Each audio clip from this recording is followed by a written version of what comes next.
Hi guys, welcome back to coffee with Sneha. എല്ലാവരും സുഖമായിട്ടിരിക്കുന്നു വിശ്വസിക്കുന്നു. ഞാനും സുഖമായിട്ടിരിക്കുന്നു. അപ്പോൾ ആദ്യമായിട്ടാണ് എൻ്റെ വീഡിയോ കാണുന്നതെങ്കിൽ ഒന്ന് സബ്സ്ക്രൈബ് ചെയ്യാനും ലൈക്ക് ചെയ്യാനൊക്കെ മറക്കണ്ടെന്ന് ഓർമ്മിച്ചുകൊണ്ട് നമുക്ക് വീഡിയോയിലേക്ക് പോവാം. ഈ ഒരു സീസണിന്റെ ക്രെഡിബിലിറ്റി നഷ്ടമാകുന്ന ഒരുപാട് കാര്യങ്ങൾ നമ്മൾ കണ്ടിട്ടുണ്ടല്ലേ. അതായത് ജാസ്മിന്റെ വാപ്പ വിളിച്ച് ജാസ്മിനോട് പുറത്തുള്ള കാര്യങ്ങൾ പറയുന്നതും, സിബിന് ഡ്രഗ്സ് കൊടുത്തു എന്നുള്ള കാര്യങ്ങളും, അതുപോലെ തന്നെ ജാസ്മിൻ ലെറ്റർ വന്ന കാര്യങ്ങൾ, അങ്ങനെ ഫേവറേറ്റിസംസ്, ഇങ്ങനെ ഒരുപാട് കാര്യങ്ങൾ ഷോന്റെ ക്രെഡിബിലിറ്റി നഷ്ടമാവുന്ന രീതിയിലുള്ള ഒരുപാട് കാര്യങ്ങൾ നമ്മൾ ഈ ഒരു സീസണിൽ കണ്ടിട്ടുണ്ടായിരുന്നു. അപ്പോഴൊക്കെ നമ്മൾ ഒരു ആശ്വാസത്തോടെ നോക്കിയിരുന്ന ഒരു കാര്യം എന്ന് പറഞ്ഞിട്ടുണ്ടെങ്കിൽ നമ്മുടെ വോട്ടിങ്ങിന്റെ ജെനുവിനിറ്റി, അതിൽ നമ്മൾ ആരും ഒരു ഡൗട്ട്ഫുൾ ആയിട്ട് നോക്കിയിട്ടുണ്ടായിരുന്നില്ല. നമ്മൾ കൊടുക്കുന്ന വോട്ടിനനുസരിച്ചാണ് ഓരോരുത്തരും എവിക്റ്റ് ആയി പോകുന്നതെന്നുള്ളൊരു വിശ്വാസമായിരുന്നു നമുക്ക് എല്ലാവർക്കും ഉണ്ടായിരുന്നത്. എന്നാൽ അങ്ങനെ അല്ല എന്ന രീതിയിലുള്ള ഒരു ഷോക്കിംഗ് ന്യൂസ് ആണ് ഇപ്പോൾ നമ്മൾ കണ്ടുകൊണ്ടിരിക്കുന്നത്. കഴിഞ്ഞ കുറച്ച് ദിവസമായിട്ട് ഇൻസ്റ്റയിലും യൂട്യൂബിലും ഒക്കെ ആയിട്ട് ഒരു വീഡിയോ ഇങ്ങനെ കരഞ്ഞു തിരിഞ്ഞ് നടക്കുന്നത് ഞാൻ കണ്ടു കേട്ടോ. ആ ഒരു വീഡിയോ കണ്ടപ്പോൾ ഭയങ്കര ഷോക്കിംഗ് ആയിട്ടുണ്ടായിരുന്നു. കാരണം ആ വീഡിയോയിൽ നമുക്ക് കാണാനായിട്ട് സാധിക്കുന്നത് നമ്മൾ വിചാരിക്കുന്ന പോലെ എല്ലാ കാര്യങ്ങൾ പോയിരുന്നത്. സോ നമ്മുടെ വോട്ടിങ്ങിന്റെ ജെനുവിനിറ്റിയെ ക്വസ്റ്റ്യൻ ചെയ്യുന്ന തരത്തിലുള്ള ഒരു വീഡിയോ തന്നെയാണ് ആ വീഡിയോ. നിങ്ങൾ കണ്ടിട്ടുണ്ടോ എന്ന് അറിയില്ല. കാണാത്തവർക്കായിട്ട് ഞാൻ ആ വീഡിയോ ഇവിടെ കൊടുക്കുകയാണ്. എല്ലാവരും ഒന്ന് കണ്ടു നോക്കൂ. വോട്ടിംഗ് തിരിമറി. ബിഗ് ബോസ് മലയാളം സീസൺ 6 നടന്ന ഒരു വോട്ടിംഗ് തിരിമറിയുടെ വീഡിയോ ആണ് നമ്മൾ ഇന്ന് കാണാൻ പോകുന്നത്. വീക്ക് 2 നിഷാന സുരേഷ് ഇവർ എവിക്റ്റ് ആയ സമയത്ത് ശരിക്കും ഔട്ട് ആവേണ്ട റസ്മിൻ ആയിരുന്നു. പക്ഷെ അങ്ങനെയല്ല എപ്പിസോഡിൽ കാണിച്ചിരിക്കുന്നത്. വീഡിയോ കണ്ടോക്കാം, ബാ.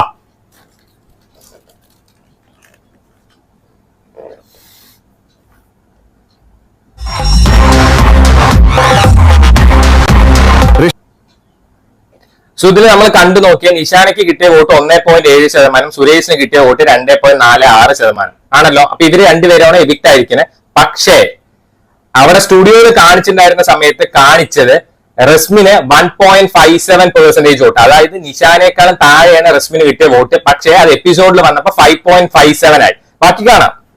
ഋഷിക്കായിരുന്നു 37.6% ആയിരുന്നു ഋഷിക്ക് ഏറ്റവും കൂടുതൽ വോട്ട് കിട്ടിയത്. നിഷാനയ്ക്കായിരുന്നു കുറവ്. നിഷാനയ്ക്കായിരുന്നു കുറവ് പറഞ്ഞ സമയത്ത് നിഷാന പറയുന്നുണ്ട് റസ്മിൻ എന്ന് പറയുന്നുണ്ട് 1.7. പിന്നെ സുരേഷിനായിരുന്നു അതെ 2. സോ ആ ഒരു പോയിന്റിൽ ലാലേട്ടൻ മുക്കണത്. പിന്നെ സുരേഷിനായിരുന്നു അതെ 2.46. നമുക്ക് വീക്ക് 3 കാണാം. 1.7. പിന്നെ സുരേഷിനായിരുന്നു അതെ 2.46 കുറവ്. 1.7. പിന്നെ നിഷാനയ്ക്കായിരുന്നു കുറവ് 1.7. നിഷാനയ്ക്കായിരുന്നു കുറവ്. അപ്പോഴേക്കും മൈക്രോഫോണിൽ ഇൻസ്ട്രക്ഷൻ വന്നു. സോ ഇത് അവിടെയുള്ള ഒരുവിധ എല്ലാ കണ്ടസ്റ്റൻസിനും അറിയാം. അവരാരും മിണ്ടാതിരിക്കുന്ന എന്താ കാരണം? സോ ഇനി അവരെന്തെങ്കിലും പറഞ്ഞ കോൺട്രാക്ട് എഗ്രിമെന്റ്, ഇനി അവരുടെ ലൈഫ് അതോടെ തീരും. സോ ഞാൻ ഈ പറഞ്ഞത് തെറ്റാണെങ്കിൽ നിഷാന ചേച്ചി നമ്മുടെ ട്രക്കിംഗ് ഫ്രീക്ക് വന്ന് പറയട്ടെ, നീ പറഞ്ഞത് തെറ്റാണ്, എന്തിനാണ് ഇങ്ങനെ കള്ള കണ്ടന്റ് ഉണ്ടാക്കുന്നത്, അന്ന് ഞാൻ ഈ പണി നിർത്തും. സോ സെക്കൻഡ് വീക്കിൽ ഏറ്റവും കുറഞ്ഞ വോട്ട് നേടി പുറത്തേക്ക് പോയത് നമ്മുടെ നിഷാന ചേച്ചിയായിരുന്നു.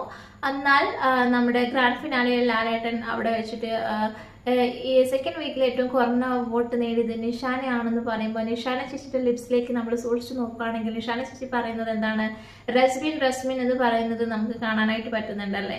അപ്പോൾ അവിടെ കാണിച്ചിരിക്കുന്ന ഒരു വോട്ടിങ്ങിന്റെ പോയിന്റ്സ് നില ടോട്ടലി ഡിഫറെന്റ് ആയിട്ടുള്ളതാണ്.